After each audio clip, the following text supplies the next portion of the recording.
Well, good afternoon. It is Tuesday at 1:30 p.m. Pacific time, and here here I am for better or for worse. Hope everybody's having a good day. I'm having a good day. I have had some interesting. I'll tell you, this seems to be. I mean, I don't know where you live in the world, but here in the United States, tariffs are looming, and that means a lot of cars well, we import a lot of cars here or car parts that are then assembled here. But anyway, man, it seems like, well, it's always the time of year for a car sale, and this is no different. I've been doing so many car dealership commercials. It just seems to be a flood of them, which is great. I love them. It's kind of funny. They always seem to follow the same formula.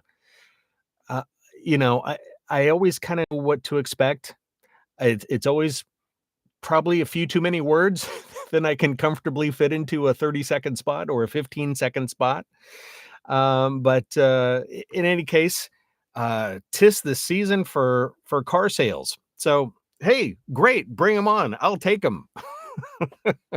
Hey, and that brings me to what I wanted to talk about today, and that is, um, well, when you run your voiceover business like I do, you throw out a wide net for work. I do all kinds of stuff, and I love that. I love that part about the business. And sorry, squirrel.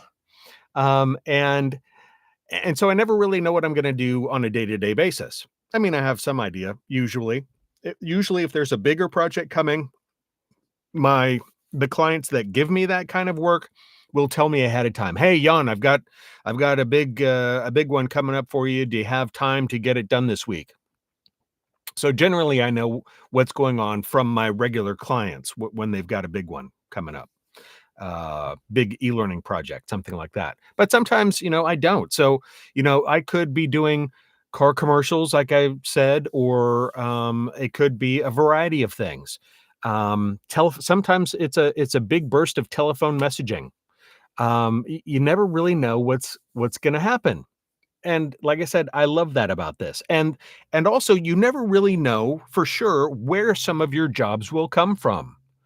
Um, it can be from a very unexpected things. Sometimes I'll hear, a friend somebody will come to me saying, "Hey, a friend of mine told me that you could do this for me.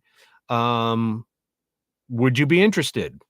Well, of course. And so that brings to my mind that you should always whenever you're really ready to get going and put out your plaque saying voice actor for hire, let everybody know. Everybody in your family, your friends, let everybody know.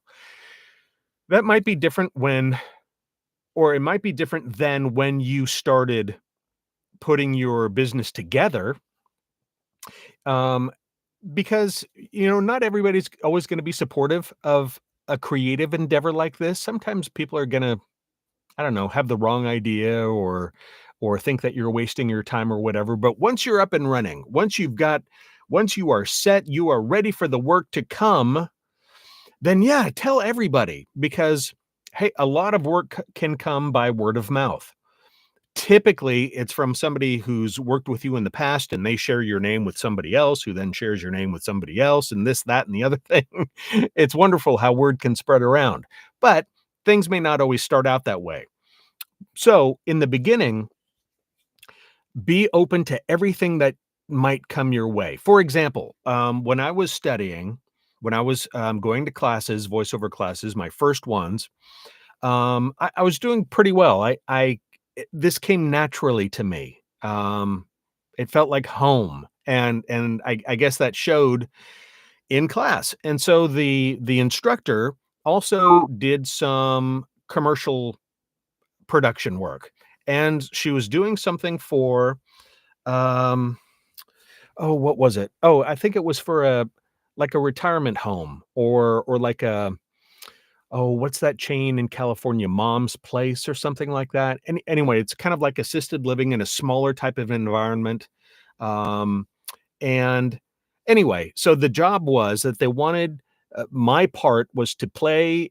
a family member, like a son, saying, "Oh, it was testimonial," and it was only 2 or 3 lines, and, she invited me to take part in this, paid, not a lot. I think it was less than 50 bucks, but hey, this is my first paid gig. How exciting. So I drove an hour hour there, to do this, and, this was a great learning experience for me because she did not go easy on me. Um, and I'm not sure that I was prepared for that. I thought it was gonna be a breeze. I thought it was gonna be 5 minutes and done. No, not in this instance. It was she put me through it a little bit, and maybe intentionally. Maybe this was a learning experience to like, "Hey, Mr. Big Shot, you ain't all that." And so she each of these 2 or 3 lines, whatever it was, she made me work it, in different ways. Um, and, I was in the booth for, not long, 20 minutes, half an hour, maybe, but she made me sweat a little bit, because she wasn't and I don't think that she was being intentionally picky. I think she had her director's hat on, and she wanted to make sure that she got everything that she needed from me, and that was probably one of the best learning experiences I got throughout my time in that setting, in that class. And it was that, hey, you never really know what's gonna happen when you're in the booth. You may have expectations, but do not hold tightly to those expectations because things can change. God, the script can change. You know? Sometimes I'll be in the beginning of a directed session and I'll start reading and the director will stop me and say, "Hey, did you get the revision of the script that came out earlier this morning?" I guess not. So so that's why I always recommend, going into a session like that, a directed session with no preconceived notion or as little as possible of what's going to happen because you really just don't know. So try to be fluid, try not to be so rigid. Don't have any firm expectation of how things are gonna go because things can change all the time. Um, so anyway, so that was a great learning experience, and that was my first voiceover job, doing that little thing. Um, when I was ready and I started looking for work for real, it's a little tougher when you get going because you don't have any contacts. So I cast a wide net. I joined, I think, one of the pay to play sites. I think it was Voice 123. Um, and it didn't take long for me to land a job there. But man, that was again another huge learning experience because I had agreed to take on a job that not only required me to, I did the whole audition and everything and I won the job, but little did I realize that I was going to be recording a translation for a video, like an explainer video that was originally in Portuguese, and I had to time sync it on my own. I had never done any of this in my recording software before. I didn't know what I was doing. I had no idea. And I didn't really and my boss was located in Brazil, that my client was located in Brazil and didn't speak English very well, to be honest. So so not only was the translation not great, but he couldn't really help me in terms of timing. All he could do was give me the recording, the original video, and I just had to kind of figure out how to, I'd listen for cues in the original dialogue and kind of see what similarities I could make out where different names, proper pronouns, things like that to help me time where sections were. Man, it took me forever to do that. I think it was a 3-minute video, and it took me forever because I was so green and I got in over my head, but I made it through. It was stressful. It was, it was a great learning experience, but I'll tell you, it put me through the ringer a little bit. But on the flip side of that, I must have done something right because I did a whole bunch more projects for him for several years. Um, And then at some point he vanished, as clients do. Businesses close, they open, they move on, things don't work out, or who knows, maybe he just got sick of me. I don't know. But anyway, it was a great experience working for this guy, and things certainly got much easier. And never really got a communication happening because I didn't speak Portuguese, he didn't speak much English, so I was always left to my own devices. I just got better at it, practice, practice, practice. So anyway, so that was a good, that was a it was a tough but a good introduction into how to work the pay to play sites. I don't use them anymore. I also worked on, well, I'll get more into kind of all these things in another video dedicated to this. But so I did work for some of the pay to play sites. I made some good contacts. Um, some contacts that led me to much more work in later years, beyond what was happening with the pay to play sites. Um, of course, then I was able to pick up a couple of talent agents, to further, my kind of higher level of auditions. Um, I got on a couple rosters, that were not agency rosters, just, voiceover. Like, for instance, now there's one called, um, oh, like, well, I'm on several of them right now, and they're usually run by video production companies, and, they can be a good source of work, auditions. Usually, you don't pay to be on these things. You certainly don't pay to be on agency rosters. You will pay to be on a pay-to-play roster. They'll take anybody with a credit card, whether they're a really good voice actor or not. Hey, if you'll pay their fee, you get added to the roster, which, again, we'll talk more about that in another, upcoming video. Um, and then, of course, there's also the freelance sites. A lot of people like to use Upwork, and at Fiverr. There people. These sites get a bad reputation, and probably deservedly so, because they have a tendency to showcase or demand low pay for us voice actors. There's an expectation that the market rate, so to speak, is not sought out, or not, demanded, and that's fair. That's totally fair.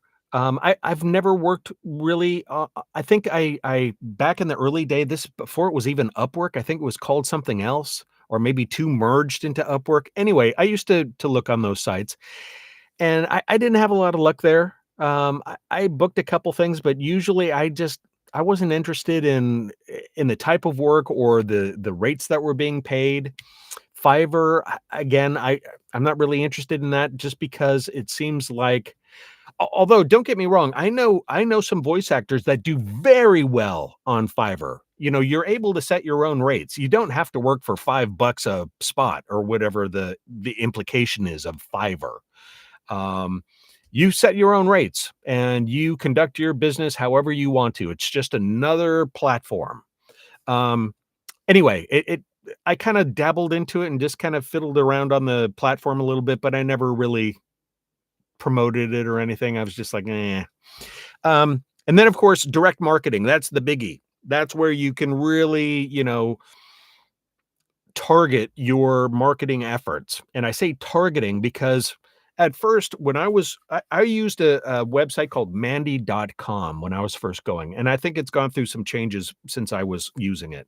Anyway, I went for everything that I thought that might potentially use voiceovers. I was just carpet bombing.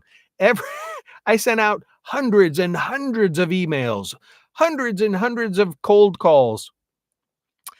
Um, and as frustrating as it can be, a 1 to 2% return rate on your efforts in direct marketing is pretty good. So a lot of what you'll be getting is a whole lot of nothing in terms of replies.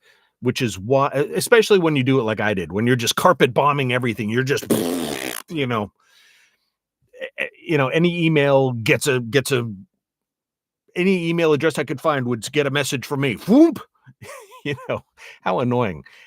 So these days I do something much different with my direct marketing, and again, I'll talk about that more in depth at another time. But anyway, use all these tools. There are a lot of tools out there to market yourself and your services, and you should be using a multi-pronged approach.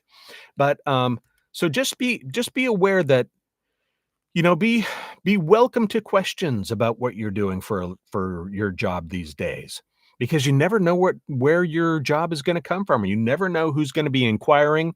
It could be somebody who wants to establish a long-term relationship with you.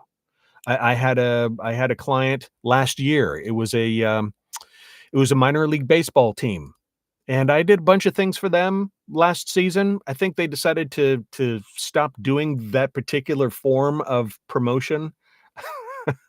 Uh, and these things happen.